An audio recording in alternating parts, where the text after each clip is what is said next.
পরীক্ষা প্রিলিমিনারিতে হয়, তারপর পরীক্ষা হয়, রেজাল্ট হয়, ভাইবা হয়, সেই সময় যেটা যেটা বাস্তব তো যদি মুক্তিযোদ্ধার সন্তান হয় তো সেই পাবে। আর সবসময় যে সব কোটা পূর্ণ হয় তাও তো না, যেটা বাকি থাকে সেখানে তো ওই তালিকার থেকেই দেওয়া হয়। এর মধ্যে অনেক চাকরি কিন্তু ওই তালিকা থেকে দিয়ে দেওয়া হচ্ছে এটা, এবং সেটাও একটা নির্দেশ আমি দিয়েছিলাম। কাজে এটা কিন্তু আছে, কিন্তু সেখানে অবশ্যই মুক্তিযুদ্ধ অগ্রাধিকার পাবে, এটা তো দিতেই হবে। এখন মেধা, এই যে মেধা আর কোটা নিয়ে, তো কোটা আর মেধা তো এক জিনিস না, তো এইখানে দ্বন্দ্বটা সৃষ্টি করে, এটা একটা ট্যাকটিস।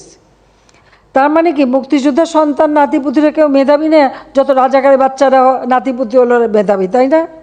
তাদের হাতে কিন্তু ওরা পরাজিত। যুদ্ধে কিন্তু মুক্তিযোদ্ধারাই জয়ী হয়েছিল, রাজাকাররা জয়ী হয় নাই। তারা পাকিস্তান উচিত যে তারা তো পরাজিত হয়েছিল, তো তাদের মেধাটা কোথায়?